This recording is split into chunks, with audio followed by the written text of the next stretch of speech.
जोहार यानी नमस्कार झारखंड की पहचान बताने वाला शब्द जोहार अब खतिहानी जोहार में बदल रहा है। झारखंड में स्थानीय नीति का विवाद काफी पुराना है। किसे स्थानीय माना जाए, इसे लेकर सरकार और विपक्ष के बीच हमेशा से ही बहस चलती रही है। स्थानीय भाषा का विवाद उठा तो एक बार फिर से 1932 के खतिहान की लहर उमड़ पड़ी। आखिर क्या है 1932 का खतिहान, और सवाल यह है कि झारखंड के मूल निवासी कौन होंगे। आपके मन में भी ये सवाल उठ रहे होंगे, और आज मैं आपको इस वीडियो के माध्यम से आपके मन में उठे सारे सवाल और कंफ्यूजन को क्लियर आउट करने की कोशिश करूंगा। तो दोस्तों जुड़े रहिए इस वीडियो के साथ। Let's start the video.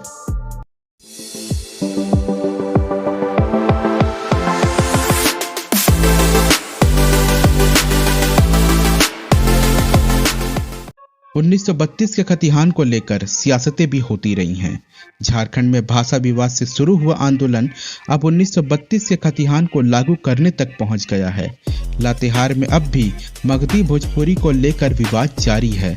वहीं एक बार फिर स्थानीय भाषा का विवाद और 1932 के खतिहान के आधार पर स्थानीय नीति की मांग तेज होने लगी है। दरअसल झारखंड राज्य की जब से स्थापना हुई है तभी से 1932 के खतिहान का जिक्र होता रहा है। झारखंड गठन के बाद से ही इसकी मांग हो रही है, और इसी बात को हमारे झारखंड के मुख्यमंत्री जी ने 14 सितंबर को ही मंत्रिपरिषद की बैठक में राज्य के निवासियों के लिए स्थानीयता तय करने का फॉर्मूला प्रस्तावित किया है। ताजा प्रस्ताव के मुताबिक उन लोगों को झारखंड का स्थायी निवासी माना जाएगा जिनके पूर्वजों के नाम साल 1932 या उससे पहले के खतिहान में दर्ज होंगे, उन्हें ही स्थानीय माना जाएगा। वहीं भूमिहीन या वैसे लोग जिनका खतिहान नहीं है, उनके लिए ग्राम सभा से स्थानीयता की पहचान होगी। राज्य में लंबे अरसे से 1932 से खतिहान पर आधारित स्थानीय और नियोजन नीति लागू करने की मांग हो रही थी। अब इस विधेयक को विधानसभा में पारित कराने के बाद 9वीं अनुसूची में शामिल कराने के लिए केंद्र सरकार को भेजा जाएगा। सरकार इस विधेयक को पारित कराने के लिए विधानसभा का विशेष सत्र बुलाने की तैयारी में जुट गई है। आखिर क्या है 1932 का खतिहान? ये बात है साल 1831 से 1833 के बीच की, जब कोल विद्रोह हुआ था। इसके बाद विल्किंसन रूल आया और कोल्हान की भूमि आदिवासियों के लिए सुरक्षित कर दी गई। इसके तहत यह व्यवस्था हुई कि कोल्हान का प्रशासनिक कार्यभार मुंडा और मानकी देखेंगे। 1909 में बिरसा मुंडा के आंदोलन के बाद छोटा नागपुर काश्तकारी अधिनियम एक्ट बना। इसके तहत आदिवासियों के जमीन गैर आदिवासियों के पास जाने के लिए नियम बनाए गए। 1913 से 1918 के बीच कोल्हान क्षेत्र का लैंड सर्वे किया गया, जिसके जरिए मुंडा और मानकी को खेवट में विशेष जगह मिली। खेवट यानी पटवारी का एक कागज जिसमें हर एक पट्टीदार के हिस्से का विवरण लिखा रहता है। इसी सर्वे के जरिए आदिवासियों को जंगल पर हक दिया गया।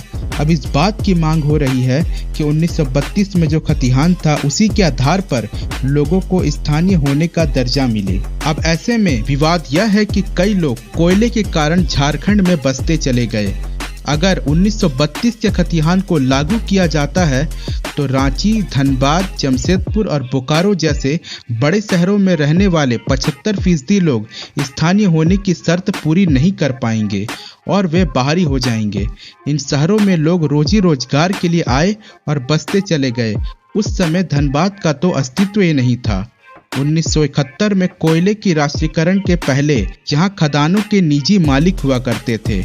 उन्होंने ही यूपी और बिहार से खदानों में काम करने के लिए लोगों को बुलाया जो यहाँ बसते चले गए।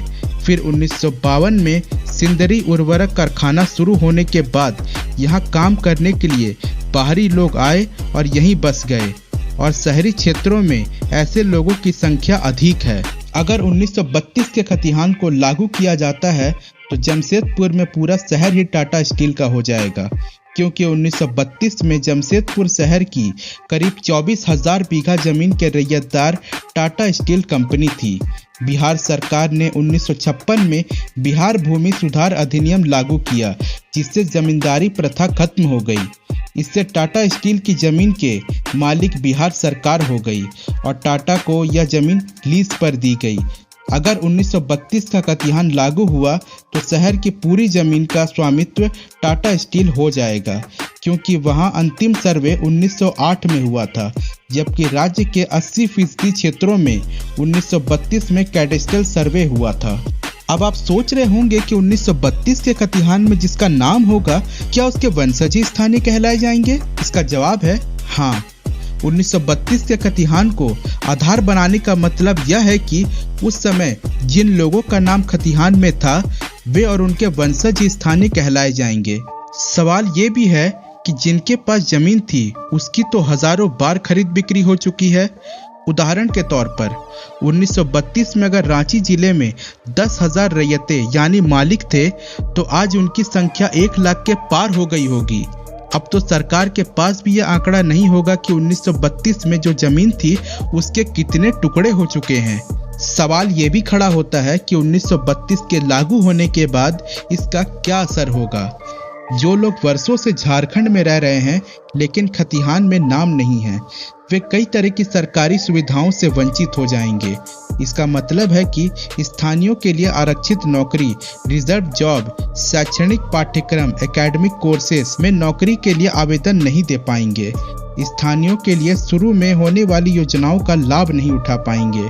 और अगर सरकार स्थानीयता की परिभाषा तय करते समय खतिहान के अलावा दूसरी शर्तें जोड़ती हैं, तो वे शर्तें पूरी करने वाले स्थानीय हो सकते हैं। उदाहरण के लिए झारखंड में पढ़ने वाले, यहाँ नौकरी करने वाले या अन्य। दोस्तों, अब मैं यह वीडियो यहीं समाप्त करता हूं और आशा करता हूं कि मैं आपको 1932 के खतिहान के बारे में कुछ समझा पाया। दोस्तों, यह जानकारी हमने आपको व्यक्तिगत रूप से नहीं दी है, यह जानकारी हमने आपको इंटरनेट से रिसर्च करके दी है। अगर आपको अच्छा लगा हो तो लाइक, सब्सक्राइब और शेयर करके हमारे परिवार का हिस्सा बनिए। जय हिंद दोस्तों।